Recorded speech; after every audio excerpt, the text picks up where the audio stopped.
ሊቀ መዘምራን ኪነ ጥበብ በጃንደረባው ትውልድ ምንድነው የተደረገላቸው? ይህንን እንመለከታለን። ሌላው ደግሞ ዛሬ ታኅሳስ 6 የሚከበረው በዓል ስለምንድን ነው? እናታችን ቅድስት አርሴማ ምን የሆነችበት ዕለት ነው? እነዚህንና ሌሎችን ነገሮች በስፋት አስቃኛቸዋለሁ።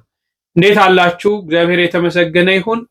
እንግዲህ እስከ መርሐ ግብሩ ፍጻሜ አብራችሁኝ እንድትቆዩ በፍቅር እየጠየቅኩ ይህን ቪዲዮ ላይክ እንድታደርጉ ቤቱንም ሰብስክራይብ እንድታደርጉ እንዲሁም ደግሞ ዛሬ የሰማዕቷ ቅድስት አርሴማ በዓል የሚከበርበት ዕለት ስለሆነ ሁላችሁም ኮሜንቱ ላይ የሰማዕቷን ስም እንድትጽፉ በፍቅር ጠይቃችኋለሁ። እሺ እስቲ በቅድሚያ ዘማሪ ኪነ ጥበብ ምንድነው የገጠማቸው? ትላንት ምንድነው የተደረገው?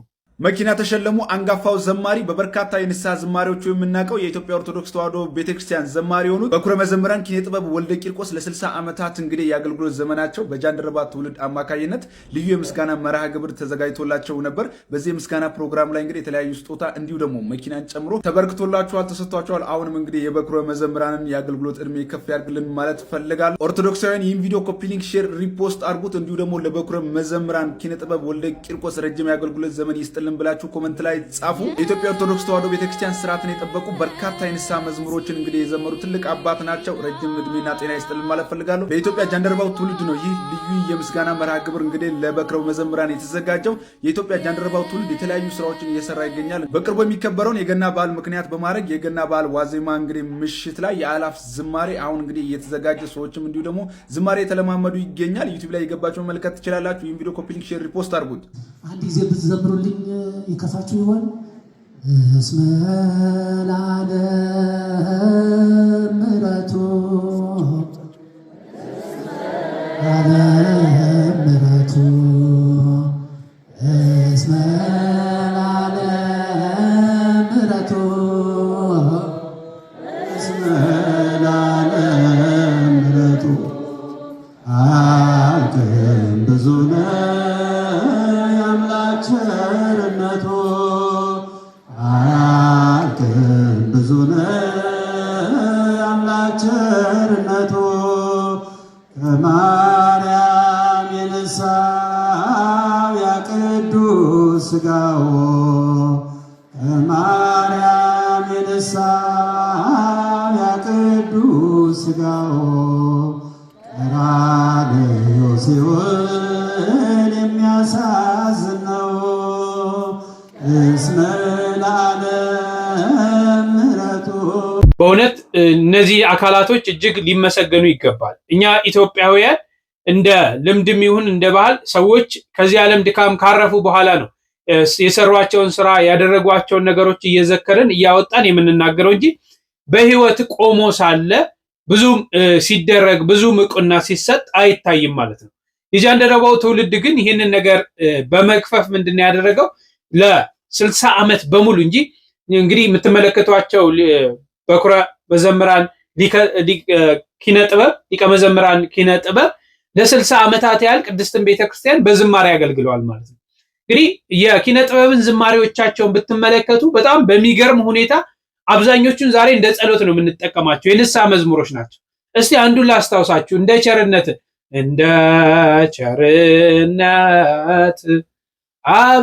አቤቱ ማረን እያለን ምንዘምረዋለን። ይሄ ለምሳሌ እንደ ጸሎት እየተጠቀምንባቸው ነው። መዝሙራት ባይዘዌ ሲወጡ በውስጣቸው ጸሎትን መያዝ አለባቸው፣ በውስጣቸው ምስጋናን መያዝ አለባቸው፣ በውስጣቸው ልመናን መያዝ አለባቸው፣ በውስጣቸው ምስጋናን መያዝ አለባቸው። እነዚህ ነገሮች ያቀፉ ነገሮች ናቸው። ሰው መዝሙር ሲዘምር እግዚአብሔርን እያመሰገነ ነው። መዝሙር ሲዘምር ጸሎት እያደረገ ነው። መዝሙር ሲዘምር እግዚአብሔርን እየለመነው ብዙ ነገሮችን በውስጡ ይዛል ማለት ነው። እና የሊቀ መዘምራን የኪነ ጥበብ ዝማሬዎች አብዛኞቻችን ቤተክርስቲያናችን በጸሎት የምትጠቀማቸው ናቸው ማለት ነው። እንግዲህ እኛ አባት 60 ዓመታት በአገልግሎት ጸንተዋል፣ እግዚአብሔር እድሜ ሰጥቷቸው ማለት ነው። ስለዚህ የ60 ዓመት ጉዟቸውን የጃንደረባው ትውልድ በማሰብ ካባዎች፣ የተለያዩ የዕውቅና መርሃ ግብሮች ተካሂደዋል ማለት ነው። በዚህም ላይ ደግሞ ከታምሪን ሞተር ጋር በመተባበር የመኪና ሽልማትም ተሰጥቷቸዋል፣ ተሸልሟል። ይህ እጅግ በእውነት የሚያስደስት እንዲህ አይነት ለቤተክርስቲያን የደከሙ ለሀገር የደከሙ ባለውለታ የሆኑ አካላቶችን በእንዲህ አይነት ሁኔታ ማስታወስ ይበል የሚያሰኝ ነው። እግዚአብሔር ይስጣቸው፣ ለሳቸው እድሜ ከጤና ይስጥ እያላችሁ ተመኙ። እስቲ ወደ ዕለቱ በዓል ከማለፋችን በፊት እስቲ ይሄን ስሙት። ባት የሌለበት ቤት ወደድክም ጠላህም ጋጠ ወጥነት መስፈኑ አይቀር። ልጆቻቸውን አባትም እናትም ሆነው ያሳደጉ ጀግና ሴቶች የነሱን ክሬዲትስ ገደል መክተት አይሆንም ወይ? የሴት ልጅ ብለን አሁን በቀኛው ላይ በመጀመሪያ ኮሜንት ሴክሽን መታችሁ ሁሉንም ለምን አታዩም ለምትሉ ሰዎች ሙሉ ፖድካስቱን አይቼ ነው የመጣሁት። አንዳንድ ሚዲያዎች ግን ለእንደዚህ አይነት ኃላፊነት ለጎደለው ሰው ማይክ መስጠት አቆሙ ባካችሁ። ምክንያቱም ይኸውላችሁ ምላስ አጥንት የለውም ግን አጥንት ይሰብራል። አባት የሌለበት ቤት ጋጥ ወጥነት ግዴታ ነው ካልሽ በኋላ ለምሳሌ እኔ መውሰድ ትችላለህ ብለሽ ራስሽን እንደ ምስክር ብታቀርቢ ኖሮ አምንሽ ነበር። ከዚሁ በጣም ጋጥ ወጥ አንድ የሴት ልጆች ሰብሰብ በሉና መልስ እንስጣት። ሁላችንም በዲሲፕሊን ታንጸን አባት ሳይሆን እግዚአብሔርን ፈርተን ያደግን ምርጥ የሴት ልጆች ነን። ጆታችን እንዳይጓደል እንደ ወንድ ስትሰራ ትሆንና ማታ ጸጉራችን አሻሽተን ስለ ግብረ ገብና ስነ ስርዓት እየነገረች ያሳደገችን የሴት ልጆች ነን። ምስክር መሆን ካለብን እኛ የኖርነው ምስክር እንሆናለን። እናንተ ማይክ ባገኛችሁ ቁጥር እየመጣችሁ አታቀርሹብን። በጣም ነው የምታሳዝኙ። እኔ ይቅርታ አድርጉልኝ። አንዳንድ ሰዎች እንዴት እኔ ምን አይነት ድፍረት እንደሚመጣ ራሱ አላውቅም። እኔ በግሌ እንደ ነውር ነው ይሄንን ነገር ማየው ማለት ነው። እንደው እስቲ መቼ ነው እግዚአብሔር የሌለበት ህይወት የምንለው? ዛሬ እናትስ አባትስ ኖሮን እግዚአብሔር የሌለበት ህይወት እየኖርን አይደል? እግዚአብሔርን መቼ ነው የምናመሰግነው? እግዚአብሔርን መቼ ነው የምንጠራው? እንዴትስ ነው እንዴ? አንዲት እናት እኮ ያለ አባት ልጆቿን ልታሳድግ ትችላለች። እንዴ አባት በሞትስ ገና በህፃንነት እያለ በሞትስ ቢነጠቅ፣ ልጅ ሲወልዱ ከወለዱ በኋላ ህፃኑ ልጁ ሳያድግ በሞትስ ቢነጠቅ፣ በተለያየ ነገር ሰው ይለያያል። ውጭ ሀገር በመኖር ከሀገር ለስራ ኑሮን ለማሸነፍ በተለያየ ሀገር የሚኖሩ አካላቶች ሊኖሩ ይችላሉ።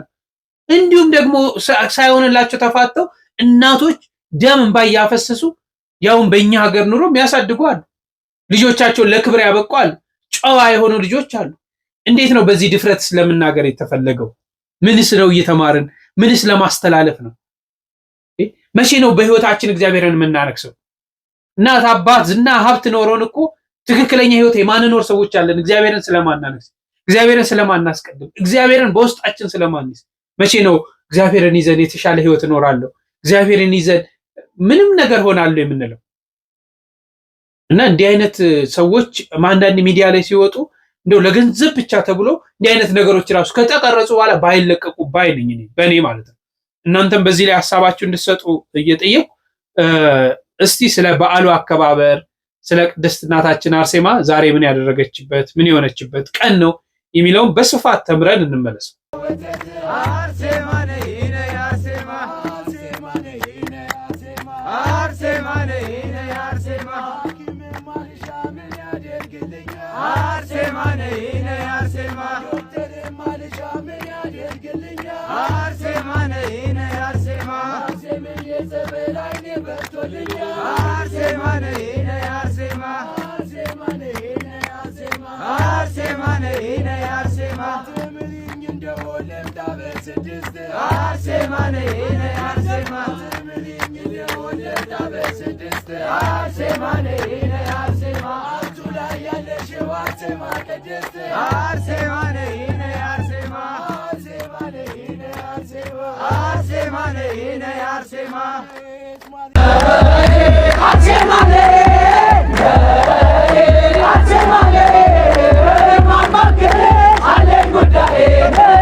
እንግዲህ ቅድስት አርሴማ እንደምታውቋት ሀገሯ አርማንያ ነው። አባቷ ቴዎድሮስ ይባላል። እናቷ አትናሳያ ትባላለች። አጋታም ይላታል በሌላ ቋንቋ። እንዲህ ተጋብተው ሲኖሩ በተከበረ ትዳር ሲኖሩ በዚህ ውስጥ እያሉ ልጅ አልነበራቸውም እና ወደ ቤተ እግዚአብሔር እየጸለዩ ልጅ ስጭን ይሏት ነበረ። እመቤታችን እያሉ ልጅ ስጭን፣ ወደ ልጅሽ ልጅ እንዲሰጠን ለምኝልን ያሉ ይማልዳሉ። እንዲህ አድርገው ጸለዩ። በሊቀ ጳጳሱ ጸሎት ቅድስት አርሴማን አምላከ ቅዱሳን እግዚአብሔር ጥያቄያቸውን ሰምቶ መለሰላቸው፣ ሰጣቸው። ቅድስት አርሴማ እንዲህ ከተወለደች በኋላ አሳደጓት። ብሉያትን ሐዲሳትን እያስተማሩ አሳደጓት። 12 ዓመት ሲሞራት ባላጩላት። እሷ አላገባም ማለች። ሰርጉ ተደረገ። ድንግልናዋን ጠብቃ ወደ ደብረ ደናግል ገብታ በደናግል ቦታ እየተጋደለች እየጸለየች መኖር ጀመረች። በዘመኑ የነበረው ንጉሥ ዲዮቅልጥያኖስ ምን አደረግ መሰላችሁ? መልከኛ ሴት ፈልጋችሁ ፎቶዋን ስላችሁ አምጡልኝ ለኔ ሚስት እንድትሆነ ብሎ በያገሩ መልእክት ላከ። መልእክት ሲላክ ሲፈለግ የቅድስት አርሴማ መልኳ እጅግ ያማረ ነበረ። በእውነቱም እንዲያውም መጽሐፍ ሲገልጣት ዓይኗ እንደ ኮከብ የሚያመራ ከንፈሮቿ እንደ ሮማን ፍሬ ያማሩ ነበሩ። ፍጹም መልክ ከደም ግባት አስተባብሮ አስተካክሎ የሰጣት ነበረች ይላል። መስቀሉን ተሸክማ ክርስቶስን ስትገልጥ ከቆየች በኋላ በዛሬው ዕለት በሉ እንግዲህ ከሷ በፊት ሌሎች ደግሞ 72 ሰማዕታትም ፈጅቷቸዋል። ከዚያ በኋላ ተከትላ መስቀል ውስጥ እንድትገደል የሞቷ ደብዳቤ ተጽፎ ወደ መካነ ምቅታል ወሰዷት። ከዚያ ሊገሏት ከዚያ ስትደርስ ደስ አላት። ፈጣሪ ኢየሱስ ክርስቶስ ሆይ ሩጫዬን እንድጨርስ ስለረዳኸኝ አመሰግንሃለሁ። መከራህን ስላሳተፍከኝ አመሰግንሃለሁ። በእንዳንተ ተሰቃይቼ እንደሞት ስለፈቀድክልኝ አመሰግንሃለሁ እያለች እየጸለየች ልሄድ ወደ ክርስቶስ እናፍቃለሁ እያለች እየዘመረች ሄደች። እዚያ ስትደርስ ቆይ ልጅ ወንድሞቼ ፈጣሪ የለም ነው ብላ ተንበርክካ ሊሰይፏት ከቆሙ ወታደሮች ፊት ጸለየች። ስሜን ለጠሩ መታሰቢያዬን ለሚያደርጉ አቤቱ ምሕረትን ስጥልኝ ብላ ለመነች። ከዚህ በኋላ ምን አደረገ? በስምሽ ያመናውን ስምሽን የጠራውን ዝክር የዘከረውን ሰው የተራበ የመገበውን ሰው እኔም የሕይወት እንጀራን በሰማያት መግበዋለሁ። ስዕልሽን ያሳለውን ሰው ያም ባይሆንለት ለተሳለው ስዕልሽ ሽቱ የረጨውን ሰው ሽቱ ያመጣውን በመዓዛ መለኮቴ አጣፍጠዋለሁ። መጽሐፍሽን የጻፈውን ያጻፈውን ስሙን በሕይወት መጽሐፍ እጽፍለታለሁ።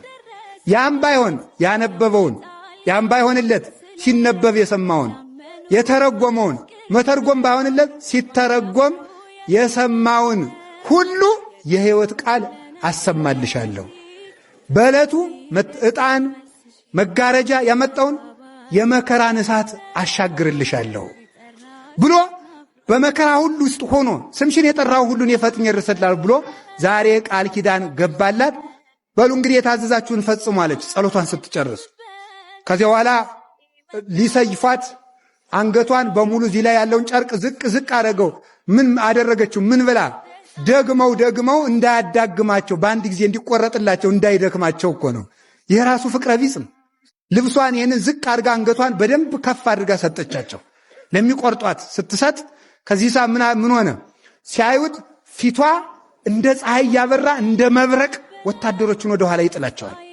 ሲጥላቸው ከዚያ በኋላ ኑ እንጂ ፈጽሙ አለቻቸው። አይ ፊትሽን ሸፍኝልን ከአንቺ መቅረብ አልሆነልንም አሏል።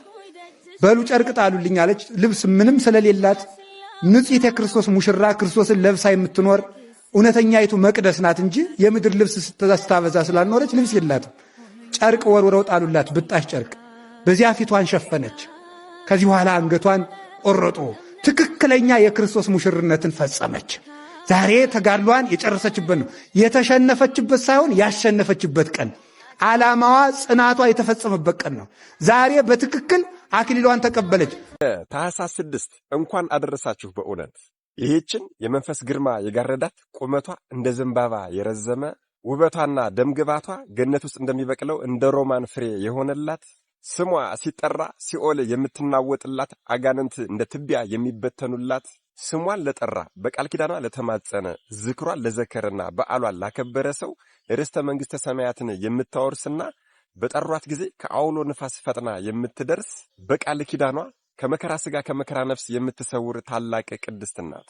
በመንግሥተ ሰማያት ስሟ ታላቅ የሆነ በምግባርና በሃይማኖት በሥጋዊ ውበትም ቢሆን በውስጥም በውጭም ያጌጠች የመግረፊያ አለንጎች ሥጋዋን ማሳመም የማይችሉ ሊገሏት የተላኩ አውሬዎች ነጣቂ አናብስትና አናብርት የእግሯን ትቢያ የላሱላት ተጨንቀው ተቸግረው ስሟን ለጠሯት ከአውሎ ንፋስ ፈጥና የምትደርሰው ጻድቅ ባህታዊት ድንግል ምስክር እናታችን ቅድስት አርሴማ ነገ ታኅሳስ 6 አንደኛ የቅዳሴ ቤቷ የከበረበት፣ ሁለተኛ ደግሞ የእርሷና የመንፈስ እናቷ የቅድስት አጋታ እንዲሁም ደግሞ የወዳጆቿ የቅዱሳን ደናግሉ የፍልሰተ አጽማቸው ዓመታዊ ክብረ በዓል ነው። አደራ አደራ ይህንን ቪዲዮ በደንብ አድርጋችሁ ኮፒ ሊንክ በማድረግ ለሁሉም ሰው እንዲዳረስ አድርጉልኝ። አዎ ቪዲዮዎቹ ሰሞኑን እየታዩ ስላልሆነ በደንብ አድርጋችሁ ኮፒ ሊንክ አድርጉልኝ። ለቤቱ አዲስ የሆናችሁ ፎሎ ማድረግ እንዳይረሳ። እናታችን ሰማዕቷ ቅድስት አርሴማ ድንግል ይህችን እናት ይህችን ሰማዕት በምን እንመስላታለን? እርሷ በአድማስ ላይ ተቀምጦ እንደሚያበራ ዕንቁ ናትና ክብሯ ልዕልናዋ እጅግ በጣም ብዙ ነው። በእኔ በኃጢአተኛውና በወራዳው አንደበት ተነግሮ ሊያልቅ አይችልም። ጌታችን እንዳለው በተራራ ላይ ያለች ከተማ ልትሰወር ልትደበቅ አይቻላትምና የእናታችን የቅድስት አርሴማም ክብሯ እንደዚያው ነው። ይህ ቀረሽ የማይሏት ውብ ድንግል ኃያል ሰማዕት ባህታዊት ቅድስት አርሴማ ናት። ነገሥታትና መኳንንት ውበቷን አይተው መታገስና መቋቋም የማይቻላቸው ይህች ቅድስት የአርማንያው ንጉሥ ድርጣድስ ላግባሽ ባላት ጊዜ እንኳን እኔ የክርስቶስ ሙሽራ ነኝ ብላ ያሳፈረች ቅድስት ናት። ንጉሡ ድርጣድስ አልሳካልህ ቢለውና በአደባባይ በግድ ሊያገባት ቢሞክር እጁን ጠምዝዛ በሕዝብና በአደባባይ ፊት በደረቱ ጥላ ያሳፈረች ቅድስት ናት። በዚህም የተነሳ ንጉሡ ድርጣድስ ስላአፈረ አስገረፋት፣ አሰቃያት። መጨረሻ ላይም ዓይኗን አስወጣ። በዚያም ሰዓት ስም አጠራሯ የከበረና የተመሰገነ እናታችን ቅድስተ ቅዱሳን ቅድስት ድንግል ማርያም ከሰማይ ሰማያት ወርዳ የብርሃን ዓይንን ተክላላታለች። ንጉሡ ግን በዚህ አላበቃም። ደናግላን እህቶቿና ወንድሞቿን ወስዶ አንገታቸውን አሰየፋቸው። በመጨረሻም የእናታችን የቅድስት አርሴማ የመንፈስ እናቷን እናታችን ቅድስት አጋታን ወስዶ በአንገቷ ገመድ አስገብቶ በማንጠልጠል ጽኑ ስቃይን በማሰቃየት እሺ እንድትለው ማስደረግም ፈልጎ ነበር። እናታችን ቅድስት አጋታ እምቢ ባለችውን ጊዜ ጡቷን እያስቆረጠ ከታችም እሳት እያነደደ ካሰቃያት በኋላ አንገቷንም አሰይፏታል። ዋናው ነገር ያለ እዚህ ላይ ነው። በደንብ ልብ አድርጋችሁ አዳምጡኝ። እናታችን ቅድስት አርሴማን እናታችን ቅድስት አጋታንና ሌሎቹንም ቅዱሳን ደናግሎችን ጨምሮ ለዚህ ክብርና ሰማዕትነት ያበቃቸው እኮ የእናታችን የቅድስት አርሴማ ድንግል ታላቅ ወንድም አቡነ ጎርጎርዮስ ዘአርማንያ ነው። ወገኖቼ እጅግ በጣም ይገርማል እኮ በዜና ሰማዕታት ላይ ተጽፎ እንደሚገኘው ይሄ የቅድስት አርሴማ ታላቅ ወንድም አቡነ ጎርጎርዮስ በዚያ ዘመን 3 ኃላፊነቶች ነበሩበት። አዎ አንደኛ ቅድስት አርሴማን ጨምሮ ደናግሉን ማጽናት፣ ሁለተኛ ደግሞ የክህደትና የመከራ ዘመን ነውና ቅድስት ቤተክርስቲያንን ማስጠበቅ፣ ሶስተኛው ደግሞ ለሚመጣው መከራ ራሱን እህቱንና ደናግላኑን በመንፈስ ማዘጋጀት ነበረበት። ታዲያ በዚህ ሰዓት ማህደረ ሰይጣን ዲዮቅልጥያኖስ እናታችን ቅድስት አርሴማን በውበቷ ተማርኮ እሷን ካላገባሁ ሲል አቡነ ጎርጎርዮስ እናታችን ቅድስት አርሴማን ጨምሮ 127 ደናግላንን ይዞ ወደ አርማንያ ተሰደደ። ታዲያ በአርማንያም በአንድ ገዳም ውስጥ ተጠልለው በጾምና በጸሎት ሲጋደሉ ከኖሩ በኋላ ረሃብ ፈጃቸው። ታዲያ የሚላስ የሚቀመስ ነገር ቢጠፋ ይሄ ኃላፊነት የታላቅ ወንድሟ የአቡነ ጎርጎርዮስ ነውና በንጉሱ በድርጣድስ ቤተ መንግሥት ውስጥ ሂዶ በባርነት ተቀጠረ። በመጨረሻም በታወቀበት ጊዜ በሕዝብ መጸዳጃ ሽንት ቤት ውስጥ ወስደው ከነ ሕይወቱ ቀብረውታል። አዎ ከነ ሕይወቱ ለ15 ዓመታት ተቀብሮ ከቆየ በኋላ ንጉሱ ድርጣድስ እናታችን ቅድስት አርሴማና ደናግሉን ከሰየፋቸው በኋላ አእምሮ በሽተኛ ሆኖ ነበረ። ታዲያ እስኪ አእምሮህ እንዲረጋጋ አደን አድን ብለው ለአደን በወጣበት በዚያው እሪያ አውሬ ሆኖ ተመለሰ። የእግዚአብሔር ሥራ እጅግ በጣም ይገርማል እኮ። የንጉሱ ሚስት በዚህ ሰዓት ራእይን አየች። አቡነ ጎርጎርዮስን ሽንት ቤት ውስጥ የተቀበረው አቡነ ጎርጎርዮስን ካላወጣችሁት ንጉሱ ወደ ሰውነት አይመለስም ተብሎ ተነገራት። እጅግ በጣም የሚገርመው ነገር ንጉሱም መኳንንቱም ሕዝቡም አቡነ ጎርጎርዮስ ሞቷል ብለው ነበር የሚያስቡ የነበረው። ነገር ግን ከ15 ዓመት በኋላ ሽንት ቤቱ ሲቆፈር በሕይወት ተገኝቷል ማለት ነው። ታዲያ ይህ ታላቅ አባት አቡነ ጎርጎርዮስ ከሽንት ቤት ውስጥ እንደወጣ ሥራ አልፈታም። ወዲያው የእህቱን የቅድስት አርሴማ ድንግልንና የሌሎችንም ደናግላን ሥጋ ፍለጋ ጀመረ። ይህ ንጉሱ ድርጣድስ ደግሞ መስከረም 29 ቀን እናታችን ቅድስት አርሴማን ቅድስት አጋታንና 127ቶቹን ደናግላን አንገታቸውን ካሰየፈ በኋላ ወስዶ ከተራራ ወደ ገደል ጥሏቸው ነበረ። ታዲያ ይህ ታላቅ አባት አቡነ ጎርጎርዮስ መድኃኔዓለም ኢየሱስ ክርስቶስ ረድቶት የእናታችን የቅድስት አርሴማ ድንግልንና የደናግላኑን ሥጋ አግኝቶታል ማለት ነው። ከዚያም ወደ ቤተ መንግሥት በመሄድ ንጉሱ ድርጣድስን ከማዳኔ በፊት ክርስቲያን ልትሆን ትወዳለህን? አለው። ይሄ አውሬ የሆነው ንጉሱ ድርጣድስም አዎ ክርስቲያን እሆናለሁ ፈውሰኝና አለ።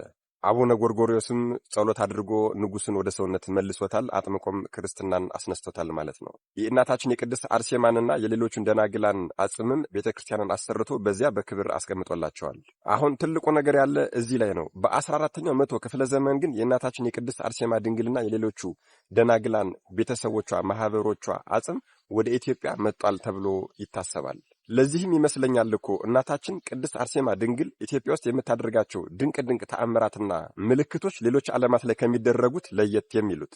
የእናታችን የቅድስት አርሴማ ክቡር አጽምም በዋናው ገዳሟ ወሎ ኩላምሶ ስባ ውስጥ ይገኛል ተብሎ ይታሰባል። መድኃኔ ዓለም ኢየሱስ ክርስቶስ ከእናታችን ከቅድስት አርሴማ ድንግል ከአቡነ ጎርጎርዮስ ከቅድስት አጋታና ከማህበሮቿ ረድኤትን፣ በረከትን፣ ምልጃን፣ ቃል ኪዳንን፣ ፍቅርን አይለየን። አሜን።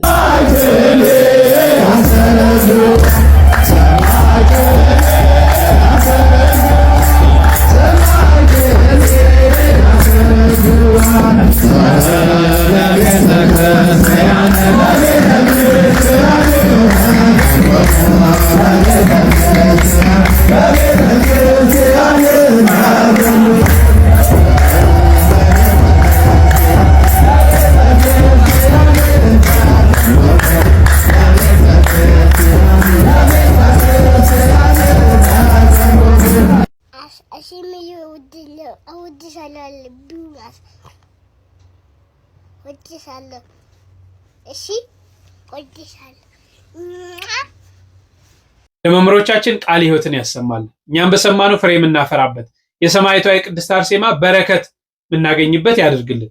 ሰማዕቷ ቅድስት አርሴማ ታማልደን ከአምላክ ከፈጣሪ ይቅርታስ ብለን ፈተና ውስጥ መከራ ውስጥ ችግር ውስጥ ነው የምንገኘው።